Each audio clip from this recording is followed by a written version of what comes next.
My name is Evelyn Harper. I'm 72 years old, and for the first time in my life, it's finally living for me. It all started on Mother's Day last year. I woke up early, excited in a way I hadn't been in ages.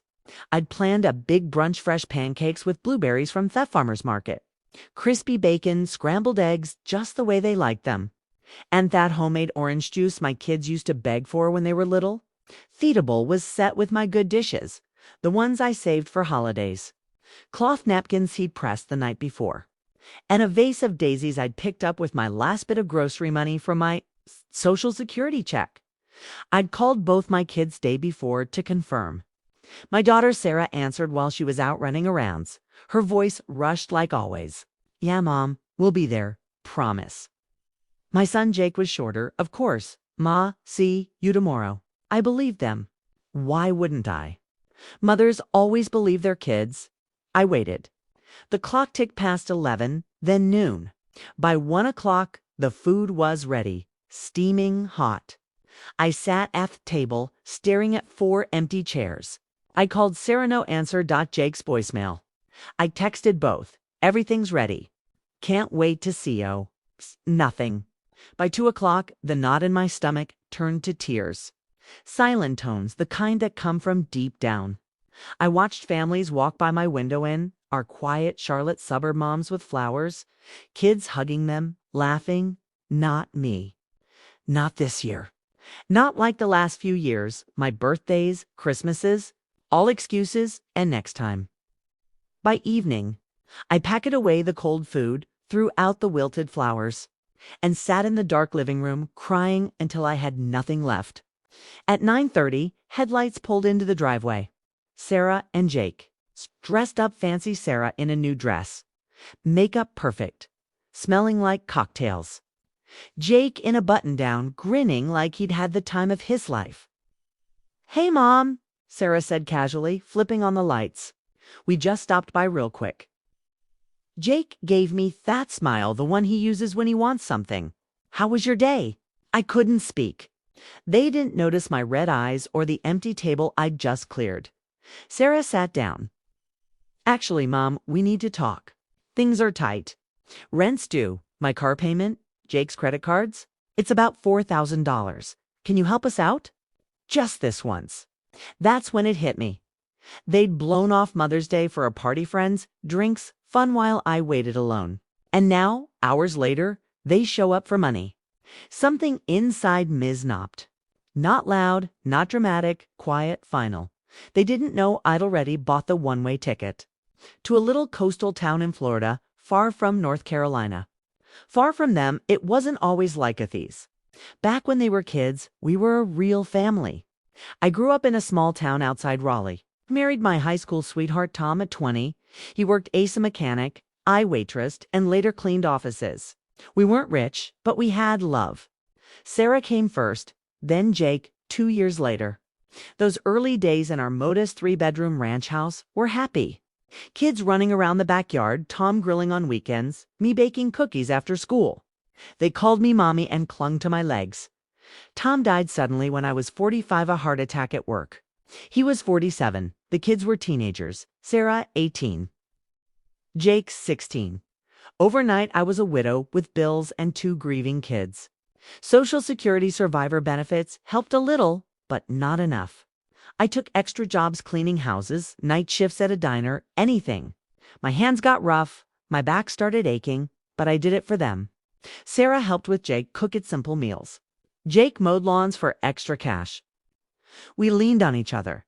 I thought they'd appreciate someday, that they'd grow up grateful. But as they got older, things changed. Sarah went to community college, got a job in retail, moved out at 22. Jake skipped college, worked construction like his dad, lapped at 24 an apartment with buddies. I helped both with deposits, first month's rent money I scraped together. They visited less. Calls were short. But when money got tight, their emergencies, they always came back. Car repairs, overdue bills, just until payday. I'd depinto my savings, skip my own meds, eat cheaper. Because they were my kids. Because that's what moms do. Over the years, it added up. Tens of thousands. While I saw their Facebook posts, Sarah on beach vacations, new clothes, fancy dinners. Jake with a new truck, concert tickets, bar nights. They lived better than I ever had on my dime. That Mother's Day waste last straw. The next day I logged onto their social media. They'd shown me how years ago. Photos from the party, smiling, toasting, best day ever with the crew. While I cried alone, then I found a private group chat screenshot Sarah posted by mistake. Jake, you hit up the old lady yet? Sarah, working on it. She always caves. Poor thing thinks we're struggling. Jake, lol. Yeah, that's what moms are for, right? Fund us till she's gone. It's the old lady. Poor thing, fund us. I stared at the screen until my eyes burned. That's all I was to them, a wallet. I didn't confront them right away.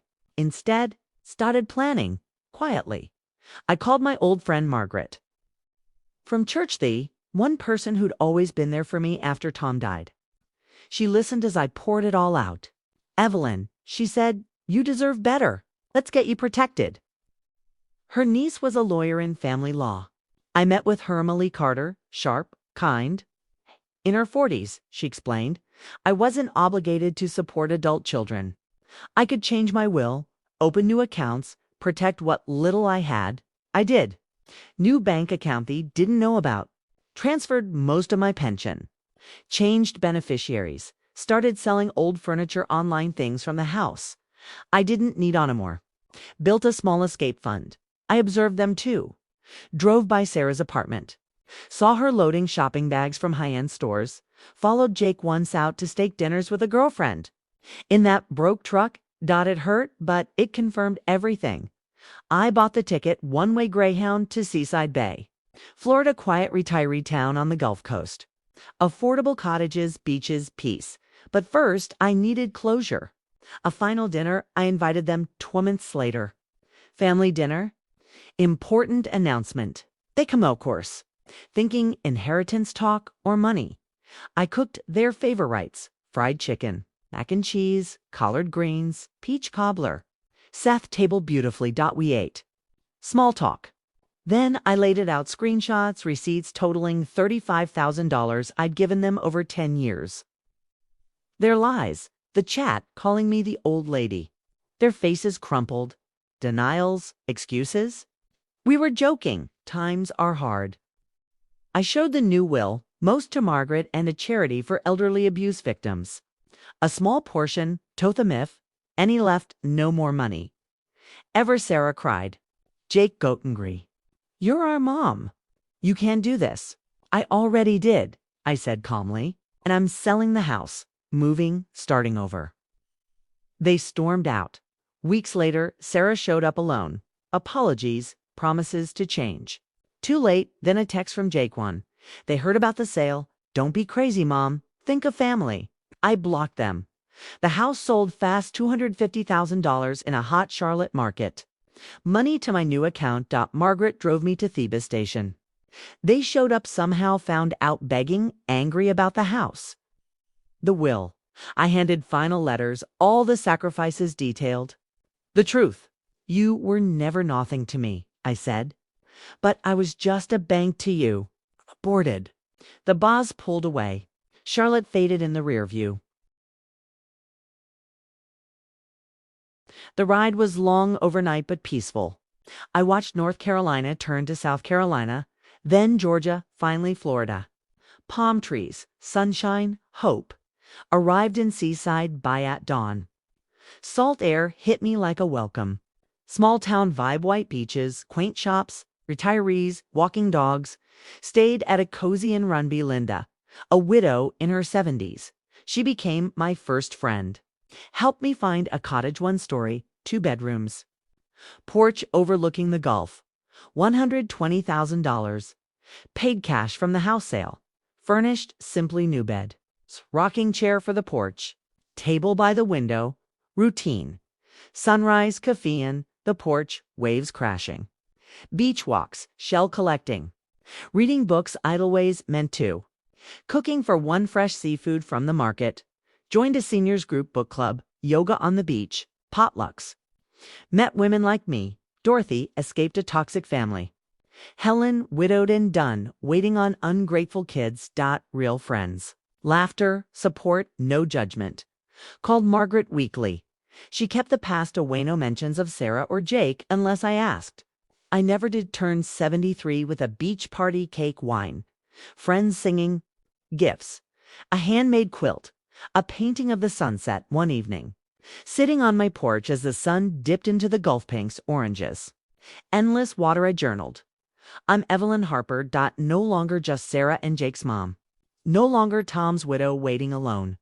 I'm Evelyn, a woman by the sea, with friends who see me, days filled with joy. Chose myself, and it's the best thing I ever did. Self-love isn't selfish. Starting over at 72 isn't too late. 6 months after, I settled into my little cottage in Seaside Bay. A thick envelope arrived in the mail.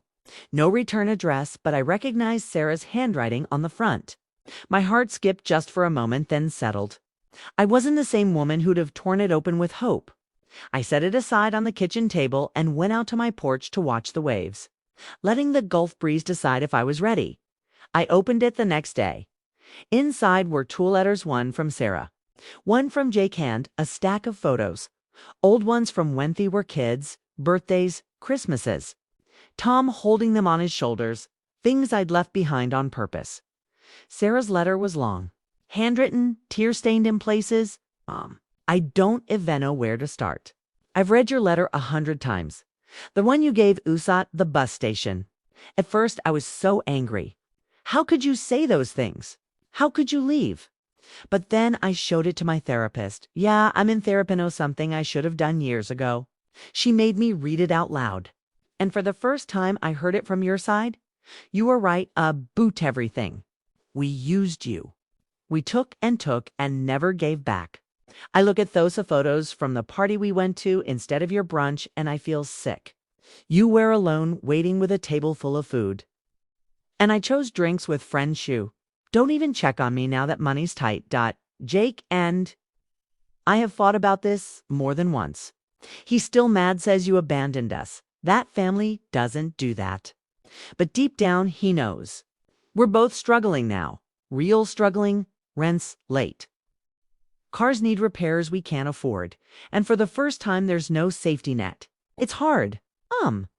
Harder than I ever let myself admit when you were bailing us out. I don't write this asking for money or for you to come back. I just needed you to know I'm trying to be better. I'm paying my own way, even if it means eating ramen some nights. I'm learning what you knew all along, how to stand on my own. If you ever want talk, I'll be here.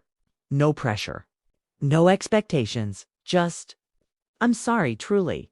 Love always, even if I didn't show it well. Sarah. Jake's was shorter. Typed, like emotions were too hard to handwrite. Mom, Sarah made me write this. Said if I didn't, I'd regret it forever. She's probably right. I was pissed for months. Felt like you stole our future, the house, the inheritance, everything. But then me truck broke down for real this time, and I had to sell my dirt bike to fix it. No one to call. No bailout. And it hit me, you did that your whole life. Fix things with nothing. I don't know how to say sorry the right way. I was a crappy son. We both were. I see that now. If you're happy where you are, good. You deserve it. Just know the door's open if you ever want toil at me or something. I can take it. Jake. I folded the letters, put them back in the envelope, and walked down to the beach. The tide was coming in, washing away footprints in the sand. I thought about forgiveness, about whether love could survive betrayal, about whether some doors are meant to stay closed for peace. I didn't write back, not yet. Maybe not ever. Some wounds need time, and I'd spent decades putting theirs first. Now it was my turn. A year turned into 2. My life in Seaside Bay grew deep roots. I volunteered at Thelico's Senior Center helping with art classes, teaching basic computer skills to folks even older than me. Turns out I had a knack for it. One woman, Ruth, 88, and sharp as ever, told me, Evelyn, you've got a light in you now. Whatever you left behind, it was weighing you down heavy. My cottage became home mine ever since. I painted the walls soft blue, hung wind chimes that sang with breeze, planted hibiscus and sea oats in the front yard. Friends filled regularly potlucks on Fridays, card games on Tuesdays, sunrise yoga on Beach Saturdays. Darty and I started a little tradition, freedom anniversaries. Every year on the date I arrived, we'd have key lime pie and toast to second chances. Year 2, Helen joined. Year 3, Linda from the inn. A circle of women who'd all walked away from something toxic and found life on the other side. I traveled a bit with money from the house sales, something I'd never done. I cruised to the Bahamas with the seniors group. A road trip up the Florida coast to St. Augustine. Saw manatees in Crystal River. Simple things, but mind.health-wise. I was better than I'd been in years. Regular walks, fresh seafood, no stress eating away at me. My doctor in town said, whatever you're doing, keep it up. Your blood pressure's the best it's been in decades. And the ocean healed something I didn't know was broken. Every morning I'd sit with my coffee and watch the sun rise over the water, painting the sky in colors no camera could capture. Some days I'd whisper thanks to Tom for the good years, to the old Evelyn for surviving long enough to become this one. I never unblocked their numbers, never reached out. Margaret said they'd asked about me a few times, then less, then not at all. Life moved on for all of us. On my 75th birthday, my friends threw the biggest party yet. The beach at sunset, tiki torches, a long table under the stars. They rented a tent in case of rain, brought in a local band that played old Motown and country. Someone made a cake shaped like an ocean wave dot as we sang happy birthday. I looked around at these people who'd become my family not by blood, but by choice. Dorothy raised her glass.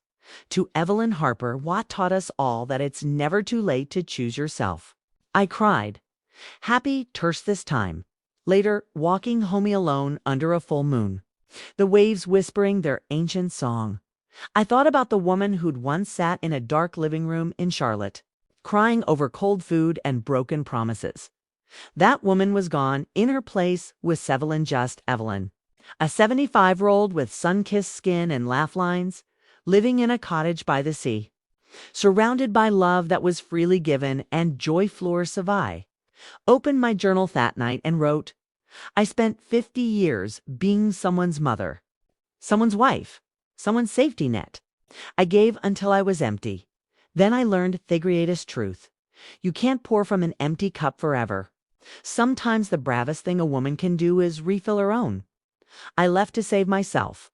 I stayed to find myself, and here, with the ocean as my witness, I finally did.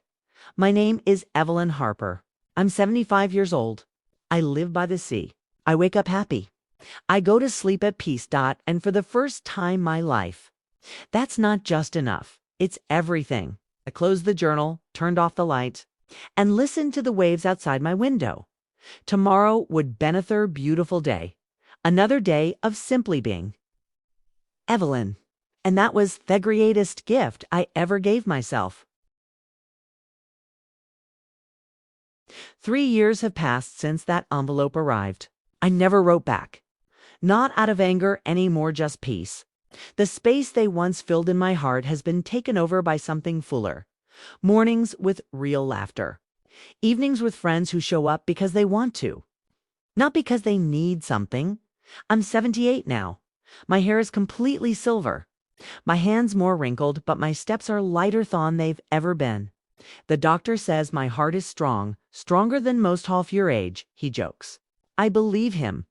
Carrying resentment for decades, Wysa body down. Letting it go. That's medicine no pill can match. Last month, something next happened. I was at the Saturday farmers market in Seaside Bay, picking out fresh shrimp and tomatoes when I heard my name, my old name, Mrs. Harper. Evelyn Harper. I turned. A young woman, maybe 30, stood there holding a toddler's hand. She looked familiar, but it took a moment. I'm Emily, Sarah's daughter. Your granddaughter. My breath caught. I hadn't now Sarah had another child. The last I knew, there was only my older grandson, Liam, who was barely walking when I left. Emily's eyes were kind, nervous. Mom didn't send me. She doesn't even know I'm here. I found your address through Aunt Margaret. She wouldn't tell Mom, but she thought maybe you'd want to know we exist. The little boy Nathan behind his mother's legs, peeking out at me with big brown eyes just like Tom's. We sat on a bench by the water. Emily told me Sarah had married again, quietly. To a good man this time. That money had been tight for years. No more lavish trips, no more blowing paychecks on nights out. That Sarah worked 2 jobs now, saved, went to therapy. That she kept my letter, the one from the bus station, on her nightstand and read it when she needed reminding. She talks about you, Emily said softly. Not all the time, but on hard days. She says she understands why you left. That she doesn't blame you anymore. That she happies you're happy. I listened. I didn't cry. I just took it in, and Jake. I asked. Emily hesitated. Uncle Jake's trying. He's sober now. 2 years. Works construction again. Lives simple. He doesn't talk about you much, but Liam, his son, has a picture of you in his room. The one from when he was a baby. You holding him. Jake never took it down. We sat in silence for a while, watching Nathan chase seagulls on the sand. I'm not asking you to come back, Emily said finally, or to call, or forgive. I just wanted you to talk. No, you're not forgotten. And whatever you decide, that's okay. You did what you had to do. Mom gets that now. She stood to leave. Then, on impulse, she hugged me quick, respectful. If you ever want to write to the kids, Nathan and Liam, I'll make sure they get it. No pressure. I nodded. Thank you, Emily. She walked away, Nathan waving shyly over her shoulder. That night I sat on my perch longer than usual. The moon was full, laying a silver path across the water. I thought about blood and choices, about love that hurts and love that heals, about how some doors close forever and others maybe crack open just enough to let light in. I didn't call Sarah Eidenwright. Not yet. But the next morning, E went to the little shop in town and bought 2 blank journals, one blue, one green, and a pack of colored pencils. I started writing. Not letters of anger or explanation. Just stories about their grandfather Tom teaching them to ride bikes in the driveway. About the Christmas I stayed up all night sewing Sarah a doll dress because we couldn't afford store-bought. About Jake's first fish he caught at the lake. How proud he was. About the way he used to fall asleep on my chest when they were small, breathing soft and safe. Simple stories to reowns the good parts. When I finish, I'll mail them to Emily. No return address. No expectations. They may never read them. Or they might read them to their children one day. Either way, it's not about fixing what broke. It's about remembering there was love once. Real love. Before it got twisted, and that's enough. Because out here, with waves singing their endless song and friends who called just to say, come watch the sunset with us. I have everything I need. I am loved. I am seen. EOM free. And on quiet nights, when the stars are bright and the air smells of salt and possibility, I smile at the woman. I become the one who saved herself. The one who finally learned that a mother's job isn't to give until there's nothing left. It's to teach her children how to stand. And then, when the time comes to stand tall herself, my name is Evelyn Harper. I live by the sea. I am 78 years old. And every single day, I wake up grateful for the life I chose. This is not a sad story. This is a love story. The greatest one ever lived. The one where I finally completely fell in love with myself, and that, my friends, is the happiest ending of all.